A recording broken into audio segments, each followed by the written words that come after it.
అందరికీ నమస్తే అండి. ఒక రకంగా చెప్పాలంటే సోషల్ మీడియాలో కొట్టుకు సత్తన్నారండి.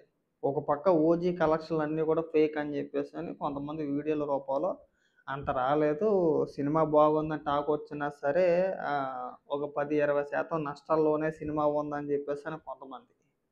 దాసరి విజ్ఞానం లేదంటే ఇంకొంతమంది రకరకాలుగా వీడియోలు. అంటే ఇప్పటి వరకు కూడా ఏంటంటే ఆ సినిమా రిలీజ్ అవ్వకముందు సినిమా బాగోదు, లేదంటే దోచేసుకుంటున్నారు, తినేత్తన్నారు, బాలేదు అని చెప్పేసని రకరకాల ప్రయత్నాలు చేశారు. సినిమా బాగుంది, బ్రహ్మాండంగా ఉంది. ఆల్రెడీ సక్సెస్ మీట్ అయిపోయింది. అంతా అయిపోయింది. ఆల్రెడీ పార్ట్ 2కు కూడా సిద్ధమవుతున్న తరుణంలో మళ్ళీ బడ్జెట్ పరంగా, రికవరీ పరంగా అనుకున్నంతగా రాలేదని చెప్పేసని ఒక ప్రయత్నం అంటే ప్రచారం చేస్తున్నారు అదొక పక్కన.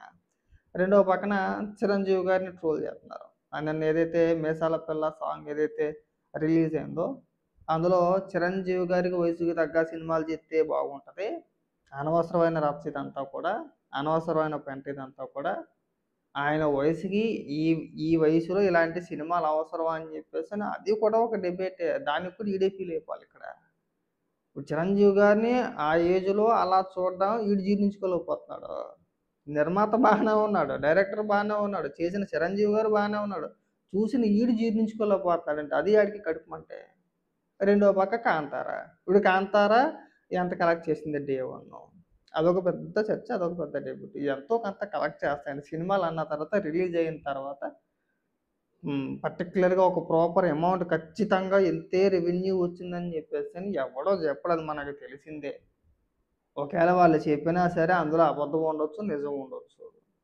ఆళ్ళు కరెక్ట్‌గా నిజమే చెబుతున్నారు. అక్షరాల ఇంకా ఒక అక్షరం కూడా తేడా చెప్పట్లేదు అన్న గ్యారంటీ ఏమి లేదుగా. అనేక సందర్భాల్లో మన తెలుగు నిర్మాతలే 'నాగవంశి' లాంటి వ్యక్తులు చాలా సందర్భాల్లో ఏం చెప్పుకొచ్చారు? మేమేసే నంబర్స్ ఏవి కూడా నిజం కాదు.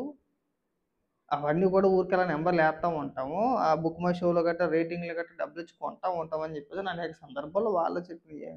ఇక్కడ మనం గింజుకొని మనం కొట్టుకునేది ఏముందో నాకు అర్థం కావట్లా. పైగా దానికి సంబంధించి ఏమన్నా ఒక వీడియో చేశానంటే, అహా! లేదు అది ఫేకు. సరే పోనీ ఫేకో, రియలో, నిజమో నీకొచ్చిందేముంది? నాకొచ్చిందేముంది? మనం కొట్టుకు సావడం కాకపోతే ఇక్కడ ఎవడికి వచ్చిందేముంది? ఒక్కొక్కడు ఒక్కొక్క రేటు. 'కాంతార' లేదు 90,00,00,000 ఒకడు 100,00,00,000 ఒకడు 200,00,00,000 ఒకడు 300,00,00,000 అని చెప్పేసి ఇప్పుడు డే 1 కలెక్షన్‌లు ఇవన్నీ కూడా. రిలీజ్ అవ్వకముందు వరకునేమో 'బాయ్‌కాట్ కాంతార' అని చెప్పేసి ఒక బ్యాచ్. రిలీజ్ అయిన తర్వాతేమో మళ్ళీ కంపేర్ చేస్తూ గ్రాఫిక్స్‌ని కంపేర్ చేస్తూ ఆహ్, రాజమౌళి గారిది, ఎన్టీఆర్ గారు, రామ్ చరణ్ గారి సినిమా ఉంటది 'త్రిబుల్ ఆర్'. అందులో ఒక జూనియర్ ఎన్టీఆర్ గారికి ఒక సీన్ ఉంటది పులితోటి. ఆ సీన్‌ని, అలాగే 'కాంతార' మూవీలో కూడా ఒక సీన్ ఉందండి. ఆ రెండిటి గ్రాఫిక్స్‌ని కంపేర్ చేస్తూ 'Kantara' budget 125,00,00,000 'triple R' budget వచ్చేసి దాదాపు 500,00,00,000 గ్రాఫిక్స్ తేడా చూడండి అని చెప్పేసి కొంతమంది. ఇవన్నీ పని పాట లేని వ్యవహారాలు కదా! 'కాంతార' 100 కాదు 300,00,00,000 కలెక్ట్ చేసుకున్నోడు ఎవడికి కావాలి? అలాగే 'ఓజీ' సినిమా 300 కాదు 400,00,00,000 కలెక్ట్ చేసుకున్నోడు మనకేం అవసరం ఇక్కడ? మనకేమన్నా వచ్చిందా? సచ్చిందా? అన్నిట్లి పైన మనమే బాధపడిపోతే ఎలాగండి? ముఖ్యంగా ఈ 'కాంతార' లేదంటే ఈ 'ఓజీ' సినిమా కలెక్షన్‌లు 2 పక్కన పెడితే, ముఖ్యంగా 'చిరంజీవి' గారి అంశం తీసుకుంటా ఉంటే ఎంత దారుణంగా ట్రోల్ చేస్తున్నారంటే, మామూలుగా ట్రోల్ చేయట్లా. ఇంకా అదేదో 'చిరంజీవి' గారు చెయ్యకూడని నేరం ఏదో చేసినట్టు, అసలింక ఆయన సినిమా తీయడమే ఒక పెద్ద నేరమైనట్టు ఈళ్ళు ఫీల్ అయిపోతున్నారు. మీరంత ఫీల్ అయిపోవాల్సిన అవసరం ఏమి లేదు. ఆల్రెడీ వాళ్ళ అభిమానులకి నచ్చుద్ది. నచ్చినోడు చూస్తాడు. నచ్చనోడు మానేత్తా ఉంటాడు. ఆల్రెడీ దానిపైన కొంతమంది రీల్స్ కూడా చేస్తున్నారు. వాళ్ళకి నచ్చింది కాబట్టి. ఇక్కడ మన ఏజ్‌ని డిసైడ్ చేసేయకూడదు. మనం చేసేయకూడదు. ఇప్పుడు ఒకే సినిమాలో ఒక హీరో ఒక 100 మందిని చంపేత్తాడు. అది నమ్ముతాడు ఈడు. ఇప్పుడు రియల్ జీవితంలో నువ్వు నమ్ముతావంటే నమ్మలేం కదా మనం. ఒకేళ మామూలుగా బయట ఒక హీరో గాని, లేదంటే మనం గాని, మన ఇద్దరు ముగ్గురితో గొడవ ఆడాలంటేనే ఒక పక్కన పోస్ట్ చేసుకుంటాం కదా! అలాంటి సినిమాలో ఒక హీరో ఒక 100 మందిని ఏసేత్తా ఉంటాడు.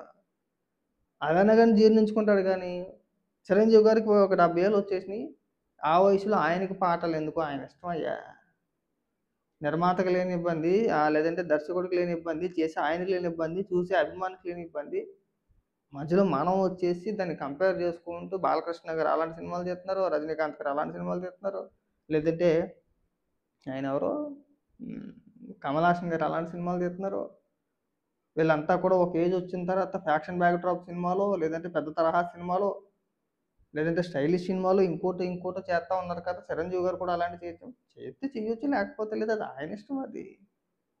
నేను ఇలాగే చెయ్యాలి అని చెప్పేసని రూల్ ఏముంది? ఇప్పుడు 'గాడ్ ఫాదరు' సేమ్ ఇంచుమించు అలాగే ఉంటది. వర్కౌట్ అయిందా? లేదు. అవ్వలేదుగా. తర్వాత కొన్ని సినిమాలు ఒకేళ ఆ జోనర్‌లో చేయాలనుకున్నా కానీ 'బాలశంకర్' ఒకటి, ఆ తర్వాత 'ఆచార్య' కొన్ని సినిమాలు వచ్చినియి. చెప్పుకోదగ్గ సినిమాలేమీ కాదు. బహుశా వాటన్నిటిని దృష్టిలో పెట్టుకొని అయ్యుండొచ్చేమో. ఒకవేళ ఈసారి కొత్తగా ఏదైనా ట్రై చేస్తే వర్కౌట్ అవుద్దేమో అని చెప్పేసని ఆయన అభిప్రాయమేమో అది. ఉంటదిగా. ఒక స్టేజ్‌కొచ్చిన తర్వాత చూడండి, మనకి వరుసగా విజయాలొత్తా ఉన్నాయనుకోండి, మన ఆలోచన విధానం ఆడు పట్టిందే బంగారం ఇక. లేదు మన టైం బాలేదనుకోండి, మన అదృష్టం కలిసొచ్చినా సరే మన టైం బాగోకపోతే నువ్వెన్ని జేసినా సరే అది మన దరిద్రం వెంటాడేత్తా ఉంటది. ఒకవేళ అలాగేమన్నా అవుతుందేమో. సరే, చిరంజీవి గారు ఏదో ఆయన ప్రయత్నం ఏదో ఆయన చేసుకొచ్చాడు. ఇంకా ఆ వయసులో ఆయన అలా డాన్స్ చేస్తున్నాడంటే గొప్ప విషయమే అది. చిరంజీవి గారికున్న వయసులో 70 ఏళ్ల వయసులో చిరంజీవి గారు మేకప్ ఏసారా, కుర్రోడిలా కనబడుతున్నాడా, లేదంటే కుర్రోడిలా కనబడాలని చెప్పేసి ఆయన తాపత్రయపడుతున్నాడా, మనం ఎన్ని మాటలు మాట్లాడుకున్నా సరే, ఆ వయసులో చిరంజీవి గారు 70 ఏళ్ల వయసులో అలా ఉన్నాడంటే గ్రేటే. మనం అక్కడి దాకా ఉంటే గొప్ప నన్నడిగితే గనక.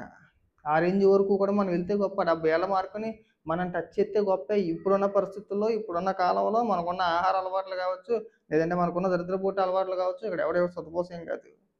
అందరితోని కూడా మనం కూడా. ఆ! మనకుండే అలవాట్లు కావచ్చు, 50 ఏళ్ల మార్కుని టచ్ చేస్తే గ్రేటే మనం. సో, కనీసం విమర్శించేటప్పుడు, ట్రోల్ చేసేటప్పుడు వాళ్ళెన్ని చూసొచ్చుంటారో. వాళ్ళ వయసుకి మర్యాద ఉండదు. హ్మ్. వాళ్ళ స్థాయికి మర్యాద ఉండదు.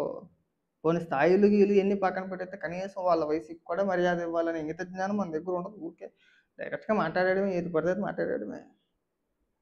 పోనీ ఇదేదైనా పనికొచ్చేదంటే పనికొచ్చేది కూడా కాదు. శుద్ధ దండగ వ్యవహారాలు ఇవన్నీ కూడా.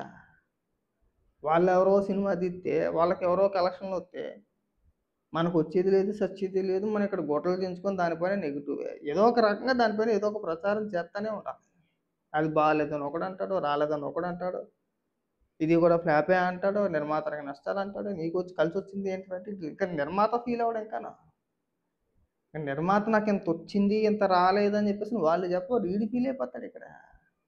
నువ్వంత పర్సనల్‌గా తీసేసుకొని ఫీల్ అయిపోవాల్సినంత ఏమీ లేదక్కడ అసల. మనకు పనికొచ్చే అంశాలు బోలెడున్నాయి. అవన్నీ వదిలేసాం మనం. పనికొచ్చే అంశాలు పక్కన పెట్టేసాం. ఇప్పుడు పనికిరాని అంశాలు. ఇంకొక దరిద్రం గురించి మీకు చెప్పుకొస్తాను. కొంతమందుంటారు. అంటే చాలామంది అడుగుతా ఉంటారు. పనికొచ్చే వీడియోలు, లేదంటే సొసైటీ, సమాజం మనకు పనికొచ్చే వీడియోలు చేయొచ్చు కదా అని చెప్పేసని మాట్లాడతారు. ఫర్ ఎగ్జాంపుల్ చిన్న ఉదాహరణ చెప్తా. కొంతమందుంటారు. ఉదాహరణకి ఇద్దరు, ముగ్గురు పేర్లు నాకు సరిగ్గా గుర్తురావు నాకు. ఎవరో ఈ పేరు ఏదో మాస్టర్ ఉంటది. ఈ మనకి ఇన్‌స్టాగ్రామ్‌లో కూడా డాన్స్ చేస్తా ఉంటాడు కదా! బషీర్ మాస్టరు. తర్వాత ఇంకొకడు ఎవడో ఉంటాడు బుడ్డాగాడు ఒకడు. ఆడికి బ్యాంక్ అకౌంట్ కూడా సరిగ్గా ఉండదు. వాడికి ఎవడో ఏదో ఒక మెసేజ్ పెట్టినట్టుగా మరి వీళ్ళే చదువుతారు. నిజంగా పెడతారో పెట్టరో మనకైతే తెలీదు గానీ వీళ్ళే చదివేత్తారిక్కడ. ఏమనంటే అన్నయ్య నేను స్కూల్ ఫీజు కట్టాలని ఒకడో, లేదంటే ఇంకోటనో, లేదంటే ఇంట్లో పాపకి బర్త్‌డే అనో, ఇంకొకటనో వాడు ఒక కామెంట్ లాంటిది పెట్టినట్టు పెడతాడు. మరి ఈడు చదువుతాడు అలాగని చెప్పేసని. తమ్ముడు నేను డబ్బులేసానంటాడు. మాట్లాడితే 5,000 ఏసేత్తాడు. మాట్లాడితే 10,000 పంపించేత్తాడు. మాట్లాడితే 15,000 పంపించేత్తాడు. పోనీ ఆడు చూత్తేనేమన్నా ఆయన పెద్ద అంబానీయా? లేదంటే ఇంకోటంటే కాదు. ఆడు మనలాంటి మనిషే. వాడి ప్రయత్నాలేదో ఆడు బతకడానికైతే ఆడి ప్రయత్నాలేదో ఆడు చేసుకుంటాడు. ఇవాళ మీకు అర్థం కాని లాజిక్ ఏంటంటే, ఆడలా ఒక మెసేజ్ గాని, ఒక వీడియో గాని రికార్డ్ చేసి పెడితే, నేను చూసాను. ఒక వీడియో దాదాపు 3,50,000 మందో ఎంతో చూసారు. 44,000 మంది లైకులు, 16,000 మంది కామెంట్లు. ఆ వీడియోలో జస్ట్ ఆడు ఒక రూ. 500 సహాయం చేసినట్టుగా ఒక వీడియో రికార్డ్ చేసి పెట్టాడు. దానికి కింద కామెంట్లు ఏంటంటే 16,000 మంది కామెంట్లు. మాకు ఒంట్లో బాలేదని ఒకడు, స్కూల్ ఫీజు కట్టాలని ఒకడు, బైక్ ఈఎంఐ కట్టాలని ఒకడు, వాళ్ళ ఆవిడకి ఒంట్లో బాలేదని ఒకడు, పాప బర్త్‌డే ఉందని ఒకడు. చెప్పుకుంటే దరిద్రం అన్ని రకాల దరిద్రాలు కూడా అక్కడే ఇంచుమించు 16,000 మంది కామెంట్లు రూ. 500 కోసం నాకు పంపించు అని చెప్పేసని. మనం ఇంకా అక్కడే ఉన్నాం మనం. వీళ్ళకి ఉపదేశాలు చెప్పో, లేదంటే మనం జ్ఞానోపదేశం లాంటిది మన ప్రయత్నాలు మనం చేస్తే మనమే ఎరుపప్పులవుతాం. మనోళ్ళు ఎక్కడున్నారంటే ఇంకా రూ. 200, రూ. 300, రూ. 500 ఎవడన్నా ఎత్తే బాగున్ను అనే స్టేజ్‌లో చాలా మందున్నారు. కావాలంటే ఒకసారి ఆ ఇన్‌స్టాగ్రామ్‌లో కొట్టి చూడండి. ఫర్ ఎగ్జాంపుల్ బషీర్ మాస్టర్ అని చెప్పేసి అని ఉంటాడు కదా, కొట్టి చూడండి, ₹200 మించి ఎవరికి పంపించడు. ఈడిస్తుంటే ₹200 పంపిస్తాడేమో. ఆ ₹200 పంపించి ఏదో గాడి జీవితాన్ని అవతల పక్కోడి జీవితాన్ని ఏదో జీవితాంతం ఈడే ఉద్ధరించినట్టు, లేదంటే ఆ ₹200 ఆడి ప్రాణాన్ని ఏదో కాపాడేసినట్టు. తమ్ముడు ఇంకెప్పుడు నన్ను అడక్కమ్మా, కష్టపడి బతుకు, ఇచ్చిన ₹200 కష్టపడి బతుకు, ఇచ్చేవో ఇవ్వలేదో తెలియదు. ప్రతిదానికి వీడియో, నేను ₹200 పంపిస్తే వీడియో, ₹100 పంపిస్తే వీడియో, రోజుకి 4-5 వీడియోలు చేసేస్తాడు. 200, 200, 200, 200 అంటే ఎంత రోజుకి? పోనీ 5 వీడియోలు వేసుకో పోనీ, అంటే రోజుకి అంటే ₹1000, నెలకి ఎంత అయింది? ₹30,000. నువ్వు నెలకు ₹30,000 ముక్కు ముఖం తెలియనివాడికి దానం చేసేస్తావా? నీకు ఎంత ఇన్కమ్ వచ్చినా సరే, యూట్యూబ్లో ఇన్కమ్ వచ్చేద్దండి, ఇన్స్టాగ్రామ్లో ఇన్కమ్ వచ్చేద్దండి, యూట్యూబ్లో ఎంత ఇన్కమ్ వచ్చింది, ఎంత రెవెన్యూ వచ్చింది మాకు తెలుసు. గట్టిగా మాట్లాడితే మన ఖర్చుల మందం కూడా మనకి వెళ్ళాం మనం. పోనీ మనం ఏమైనా ఇది టూర్లు చేస్తున్నామా? ఇది నా అన్వేషణ లాగో ఇంకొకరిలాగో మన ప్రపంచ యాత్రలు చేసేసి పెద్ద పెద్ద వీడియోలు పెడతా ఏమో రావచ్చేమో, కానీ జనరల్గా మనం చేసే ఈ మాటలకి, చెప్పుకునే మాటలకి అంత పెద్దగా ఏమి లక్షల్లో వచ్చేస్తాయని ఇంకోటి అని చెప్పేసి మనం ఎక్స్పెక్ట్ చేయకూడదు. అంత రాదు కూడా రాదు. అలాంటిది వీడు నెలకు ₹30,000 పోనాడు. ఇది పెద్ద యూట్యూబ్ ఛానల్ అంటే కానీ కూడా కాదు. కొన్ని ఇన్స్టాగ్రామ్లో అయినా డబ్బులు వస్తుంటే రావు. కేవలం ఫాలోవర్స్ని పెంచుకోవడానికి, ఆ ఫాలోవర్స్ని పెంచుకోవడం కోసం వీడు చేసే చీప్ ట్రిక్లు ఇవన్నీ కూడా. తద్వారా ఫాలోవర్స్ పెరిగితే కాస్త ప్రమోషన్లు వస్తాయి. ఎవడో ఒకటి ఏ బ్రాండ్కి సంబంధించినోడు ఎవడో ఒకటి ప్రమోషన్లు ఇస్తాడు. దాని ద్వారాగా సంపాదించుకుందామని చెప్పేసి ఆడి ఆశ ఆడిది. సో మనం ఇలా చెప్పుకుంటా పోతే సోషల్ మీడియాలో బోల్డ్ దరిద్రాలు ఉన్న ఒకటని కాదు. మనం ఇంకా కాస్త బెటరే. అయితే రాజకీయాలు, లేదంటే సినిమాలు, లేదంటే ఈ ఫ్యాన్ వార్లు మీరు ఎలా చేస్తున్నారు అని చెప్పేసి మనం ఇంకా బెటర్గానే మాట్లాడుకుంటున్నాం. కానీ మీలో ఇంకా చాలామంది ఇంకా చాలా రకాలుగా ఉన్నారు. నేను మీకు తమిళ చూపిద్దాం అనుకున్నాను కానీ బాగోదు, మరీ వల్గర్గా ఉంటుంది. ఏదో ఒక మోడల్ అని ఉంటాడు ఒకడు, బుడ్డగాడు, చింటూ మోడలా ఏదో ఒకడు ఉంటాడు. మొత్తానికి కొన్ని 2 అమ్మాయిలు ఇంటర్వ్యూ చేశారు. ఆ ఇంటర్వ్యూలో వాళ్ళు పెట్టిన తమిళ ఏంటంటే, ఒకవేళ వీలైతే పెట్టే ప్రయత్నం చేస్తా, లేకపోతే లేదు. నువ్వు ఎవరినైనా డాష్ చెయ్యాలంటే ఎవరిని చేస్తావు అనేది 2 అమ్మాయిలు అడిగిన క్వశ్చన్ అండి. ఆ డాష్ అంటే మీరు అర్థం చేసుకోండి, నేను డైరెక్ట్గా చెప్పలేను. కానీ దానికి ఇచ్చిన ఆన్సర్ ఏంటంటే, మీరు ఓకే అంటే మిమ్మల్ని ఇప్పుడే, ఇది ఆడి పెట్టిన డైలాగ్ మాట అది.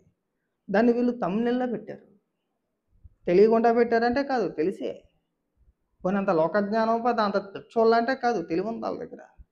జనాలు అట్రాక్ట్ ఎలా చేయాలి, ఎలా చేస్తే మన జనం అట్రాక్ట్ అవుతారనే ఆలోచన విధానం వాళ్ళకు ఉంది. వాళ్ళకి తెలుసు, మనం ఇలాంటి తమ్నెయిల్స్ పెడితే జనం మనకి అట్రాక్ట్ అవుతారని చెప్పేసి వాళ్ళకి తెలుసు. వాళ్ళు కావాలని అడిగారు, వాళ్ళు కావాలని వాడి చేత మాట్లాడిపించారు, కావాలని చెప్పేసి వాడు మాట్లాడిన బూతుని సిగ్గు వదిలేసి తమ్నెయిల్స్లో డైరెక్ట్గా పెట్టారు. దేనికి అంటే జనాన్ని అట్రాక్ట్ చేయడానికి, తద్వారా వ్యూవర్షిప్ పెరుగుతుంది కదని చెప్పేసి. సో మనం ఇంత దిగజారిపోయి ఉన్న వ్యక్తుల మధ్యలో మనం ఉన్నాం. ఇంకా మనం లెక్కేసుకుంటే బెటర్గానే మాట్లాడుకుంటున్నాం కొద్దో గొప్ప. ఇంతకు మించిన సమాజం అంటే మంచి అనేదంటే మనం దేని గురించి మాట్లాడుకుంటే ప్యూర్లీ ఇంకా కంటెంట్ కోసం, అంటే ఓన్లీ కంటెంట్. ఇంకా ఇది చేస్తే ఇలా చేస్తే మనం బాగుపడతాం, ఇలా చేస్తే మనకి పని దొరుకుద్దో, లేదంటే ఇలా చేస్తే మనకు ఉద్యోగ అవకాశాలు పెరుగుతాయో, ఇలా చేసేవాళ్ళు కొన్ని వందల మంది ఉన్నారు యూట్యూబర్లు, క్రియేటర్లు. కొంచెం చూడండి. మనం ఎవరైనా సరే ఏదైనా ఆరోగ్యం గురించి ఇంకో దాని గురించి 4 మంచి మాటలు చెప్తే మనం చూస్తామంటే ఎలవై సీట్లో కానీ ఏడోడు కొట్టుకున్నాడు చూడండి. పక్కనోడు కొట్లాడుకునే వాటి మీద ఉన్న దృష్టి 4 మంచి విషయాలపై మనకు ఉండదు. మన ఇంట్రెస్ట్ ఎప్పుడు కూడా వాటిపైనే ఉంటుంది. మనకి తగ్గట్టుగానే వాళ్ళకి తగ్గట్టుగా మనం. ఇక్కడ ఎవరో తక్కువ అంచనా వేయకూడదు, తప్పు పట్టాల్సిన అవసరం లేదు. అందరూ ఒక తాటికి చెందిన వ్యక్తులపై మనం అలా నడిచిపోతుంది అంతే. అది మెయిన్ స్ట్రీమ్ మీడియా కానించి ఇక్కడి వరకు. ఇప్పటి వరకు నిన్న మొన్న జరిగింది కదా, ధర్మ మహేష్, తర్వాత ఎవరెవరో గౌతమి చౌదరి, ఆ దంపతులిద్దరితో ఒక స్టోరీ. అంతకుముందు దువ్వాడ శ్రీనివాసును మాధురిది ఒక స్టోరీ. మధ్యలో మళ్ళీ అఘోరి శ్రీనివాసు, వర్షిని వచ్చారు. ఇప్పుడు ఇలా అయిపోగానే ఇప్పుడు అఘోరి లేడీ అఘోరి ఆ వర్షి విడిపోయారంట. ఇప్పుడు వాళ్ళ స్టోరీని మళ్ళీ కొత్తగా తీసుకొస్తున్నారు. వాళ్ళిద్దరి మధ్యన పుల్లలు పెట్టేశారు. లేడీ అఘోరి దగ్గరికి ఒక టీము, ఈ వర్షిని దగ్గరికి ఒక టీము. ఇక్కడ ఇంటర్వ్యూ, అక్కడ ఇంటర్వ్యూ. నిన్ను వర్షిని ఇలా అందని చెప్పేసి ఇక్కడ, నిన్ను లేడీ అఘోరి శ్రీనివాస్ ఇలా అన్నాడని చెప్పేసి ఇక్కడ. వీళ్ళిద్దరిని రెచ్చగొట్టాడు, వాళ్ళిద్దరితో తిట్టించాడు. వీళ్ళు ఇక్కడ పండగ చేసుకోవడం. మనం ఏమో డైలీ సీరియల్లో అదొక ఆత్రం ఆనందం. ఇప్పుడు ఇన్ని మాటలు చెప్తాను, ఎంత ఉపన్యాసాలు చెప్పాం మేము కూడా. ఆడు పెట్టే థంబ్‌నెయిల్ చూసి ఒకవేళ నిజమేనేమో అని చెప్పేసి అని ఆత్రమాకి ఎళ్లి చూస్తాం.